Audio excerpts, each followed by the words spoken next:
Bien le bonjour, on se retrouve pour un point lecture du lundi. Avec comme d'habitude trois lectures, une romance et deux autres textes. Dont un petit clin d'œil à une de mes abonnées. Alors, on va commencer avec l'Écossais et la Lady du Falcon Club de Katharine Hashiz.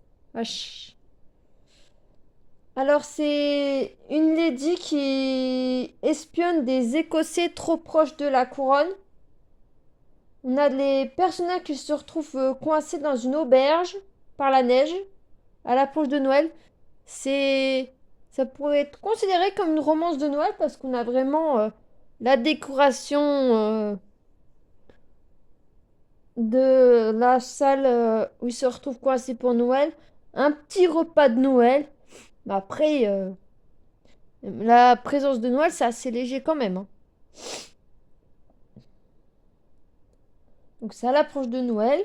Il fait de ça alors qu'ils sont coincés par la neige. Donc on fait comme on peut quand on est coincé, hein. Il y a la Lady et sa jeune amie qui sont très amatrices de littérature. Et du coup, on en retrouve des passages. J'ai marqué quelques pages.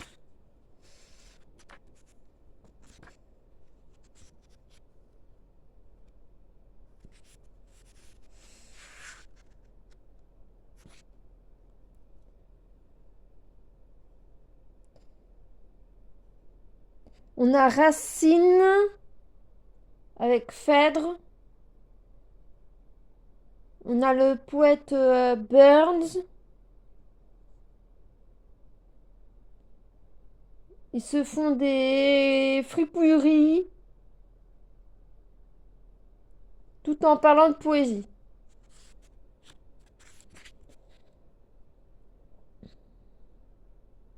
On a Dante.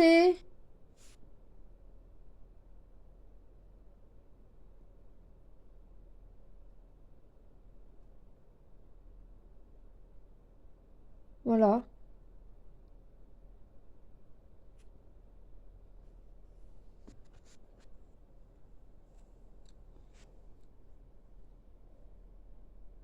Ouais, l'Écossais cite des bouts romantiques à la Lady, tout en se faisant des petites fripouilleries. C'est assez érotique. Romance historique assez érotique. Il y a des retournements de situation aussi. Et il y a un fort questionnement sur le mariage et de la virginité de la femme. Comment une femme au XVIIIe siècle, au XIXe, 1813. Comment une femme en 1813, si elle a perdu sa virginité, fait-elle pour se trouver un bon mari ou une situation convenable?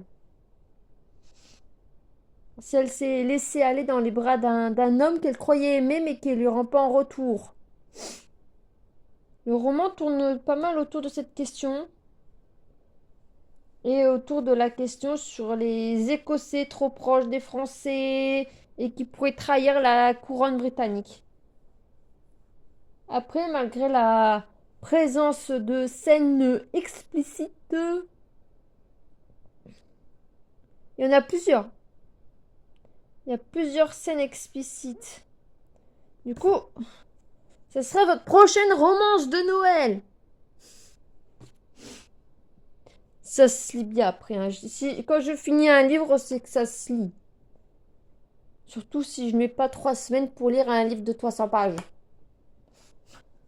Pensez à Hegel. Le livre, il faisait même pas la taille-là. Il m'a fallu plus d'une semaine pour le lire. Ça m'a pas parlé beaucoup. J'ai eu beaucoup de mal à me mettre dedans. Après, c'est pas le même genre non plus, hein. Alors, ensuite, on va continuer avec un petit essai. La bibliothèque la nuit de Alberto Manguel. C'est le deuxième que je lis de cet auteur. On se pose la question sur ce qu'est une bibliothèque. Selon lui, il y a des manières différentes d'organiser sa bibliothèque. Je vous ai marqué quelques pages pour les classements de bibliothèques. Voilà. Pour ceux qui se posent la question sur comment on peut organiser sa bibliothèque, voilà.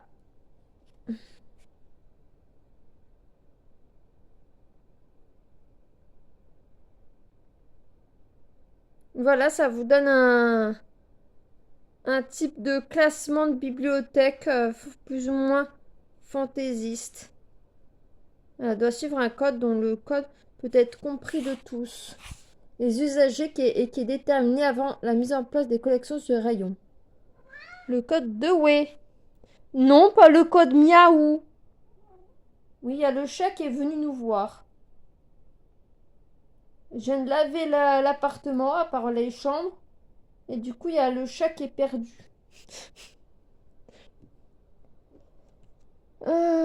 On a des références à Dostoïevski et à Mestre, notamment, ou Voltaire, Hegel, Montaigne.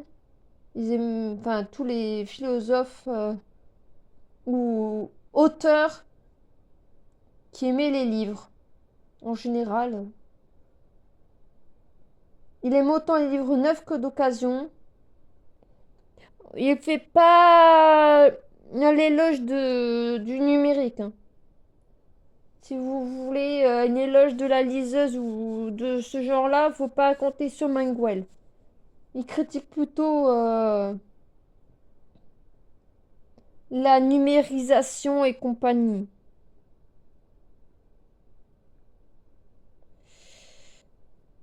Parce que la numérisation, comme il a pu la voir, ça n'avait pas été fait de manière très qualitative. Il manquait des passages où il y a des passages qui n'étaient pas bien numérisés, c'était flou, que le support numérique sur lequel ça avait été numérisé et enregistré était mort. Comme quand on enregistre des choses sur une clé USB et qu'au bout d'un certain temps, il faut formater. Donc, tout ce qui était sur la clé USB, c'est mort. Donc si vous avez numérisé des choses importantes ou un livre dont vous vouliez vous servir sur votre clé USB, c'est mort. Mademoiselle, c'est le chat, elle est revenue. Là. C'était une bonne lecture, c'est un auteur que j'aime bien. J'ai une histoire de la lecture après à lire de Manguel. Puis après, je crois pas que j'en ai d'autres. Mais c'est un auteur que j'aime bien, c'est fluide. C'est intéressant et fluide.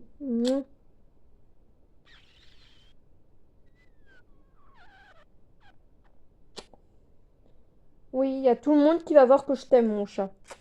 Mon petite fripouille. Ensuite, dans un tout autre genre. Hop. Angélus de François-Henri Soulier. Là, on est dans le thriller. Je vous montre bien. Ça, vous avez le temps de regarder la couverture. Là, on est dans un thriller historique. À l'époque des Cathares. Et on voit que l'auteur a fait des recherches. On entre directement dans l'ambiance, que ce soit là, avec la découverte du premier corps ou la langue assez soutenue.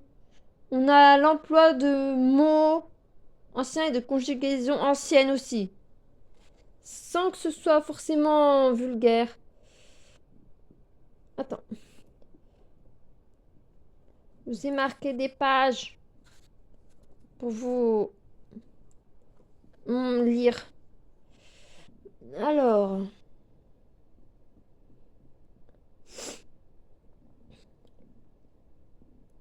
La mère hoche silencieusement la tête. Son enfançon est repu. D'un revers de manche, elle absorbe la goutte de lait perlant à sa bouche et essuie son mamelon dans le même mouvement. Elle attend immobile que l'enfant ait émis son rot avant de reposer dans la panière, où elle l'emmitoufle d'une peau de mouton.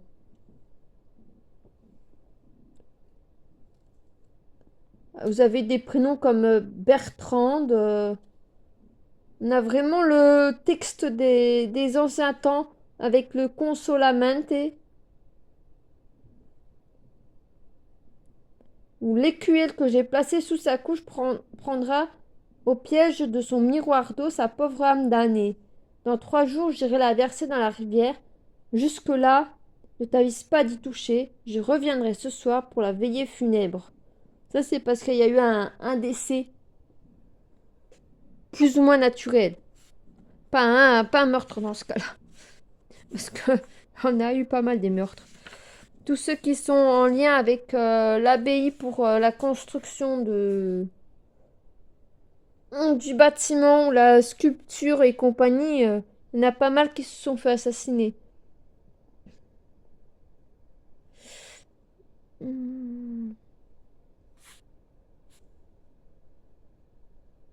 Tout le bien que j'y ai trouvé, moi, insiste l'archevêque, et la ferme condamnation que nous avons opposée à leurs vils mensonges et honteuses duperies. C'est en vain que nous avons exhorté. Aucune persuasion n'est venue à bout de leur fol entêtement. Il sera désormais connu publiquement que cette soi-disant vraie religion, les cathares, n'est que tissu de fausseté et que ceux qui s'y adonnent doivent être considérés comme hérétiques. Ces ennemis de notre sainte Église sont d'autant plus à craindre qu'ils affectent une piété véhémente, doublée d'une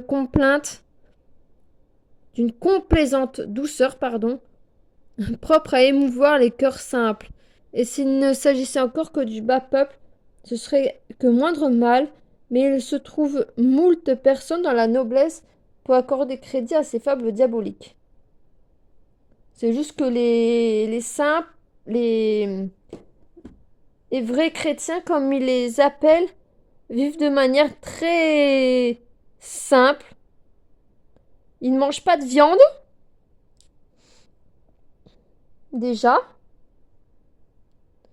Les rapports sexuels, c'est même pas la peine d'y penser non plus. Limite, ça m'a fait penser à Schopenhauer pendant que je le lisais. Ce refus de mettre au monde. Donc, comme l'extrait que je vous ai lu le signale bien, on sent les tensions entre catholiques et les cathares, qui veut dire les purs. Et, ah oui, j'ai oublié. Il y a l'égalité homme-femme. Donc le féminisme date pas du XVIIIe siècle. Il date du XIIe siècle. À l'époque des cathares. Parce qu'à cette époque-là, les cathares, ils étaient égaux, hommes-femmes. Il n'y avait pas de supériorité de sexe chez les cathares. Les femmes, c'était les égales des hommes.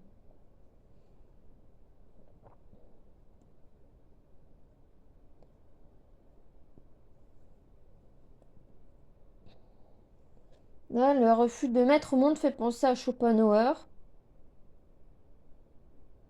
Nombreux meurtres avec des ailes d'ange fixées dans le dos. Et il y en a même qui ont été lancés à dos d'âne ou de cheval pour faire penser aux chevaliers de l'Apocalypse. Donc, et puis comme vous l'avez peut-être senti, c'est un roman qui met en avant la culture du Moyen Âge. On sent fort la chose.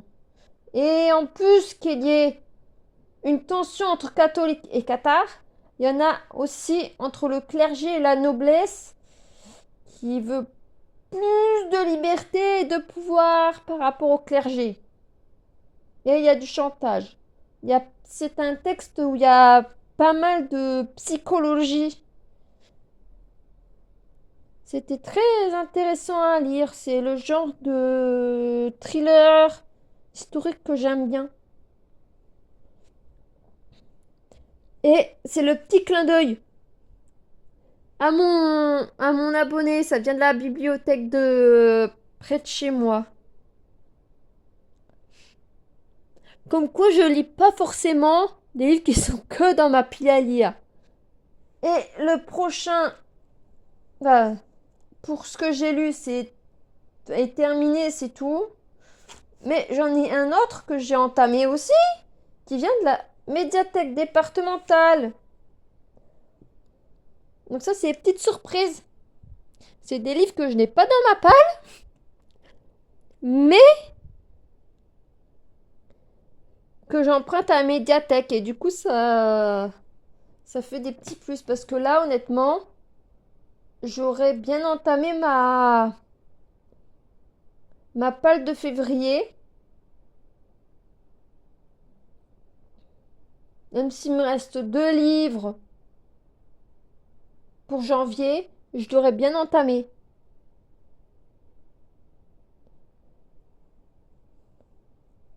Et donc, c'est celui-ci. Histoire du livre et de l'édition de Yann Sordet. Il m'en reste une petite 150aine de pages. C'est un gros pavé. C'est très intéressant. Celui-là, je l'aurai fini la semaine prochaine. Pour la semaine prochaine. C'est un livre très intéressant, assez complet. Malgré tout ce que j'ai pu lire sur le sujet, j'en apprends encore. Sinon, il n'y aurait pas tout ça à noter. Il y a tout un petit papier là-haut. J'ai tout ça à prendre en note. Si c'était pas aussi intéressant, j'aurais pas pris autant de notes. On parle de l'Antiquité ancienne jusqu'à maintenant, en passant par tous les coins du monde. On va de la France à la Grèce antique, les Vikings, la Russie, l'islam, le Japon, la Chine. On passe par tous les pays.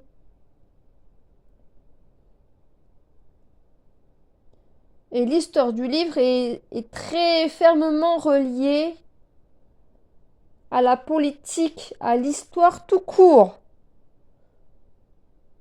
Tout à l'heure, en lisant un bout, j'ai retrouvé Flaubert, Baudelaire, et la censure auquel ils ont eu droit pour une soi-disant perversion, entre guillemets, dans leur texte. Ça fait comme le tableau de Courbet. Tout le monde sait par où sort un enfant, mais non, voir la chose peinte, oh mon Dieu, le scandale. Hein, tout le monde, tous les adultes. Ah, mes femmes qui ont déjà fait certaines choses savent comment ça se passe à ce niveau-là. Donc il y a parfois un petit peu d'hypocrisie dans la soi-disant bienséance de l'époque. Et sinon, j'ai aussi entamé celui-ci, Le silence d'une gouvernante de Janice Preston. Oui. C'est une jeune femme, la gouvernante, qui doit aller travailler chez un noble qui a dû recueillir sa nièce, qui est un enfant adopté.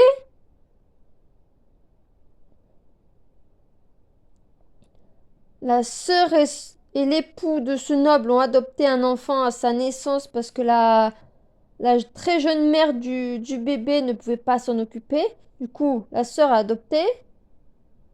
La sœur du noble a adopté le bidou. Sauf que 2 ans après l'adoption, le couple adoptant a eu un accident de calèche. C'est dans les 50 premières pages. Hein, Et du coup, le jeune noble, il se retrouve avec un bébé de 2 ans alors qu'il n'est pas marié et qu'il a un domaine à gérer. Il peut pas faire nounou tout seul. Et il n'a pas assez de personnel. Du coup, il est obligé d'engager quelqu'un. Sauf que suite à un incendie qui a ravagé une partie d'un de ses domaines, il se retrouve à moitié défiguré. Et du coup, il y a des gens qui ont peur de lui.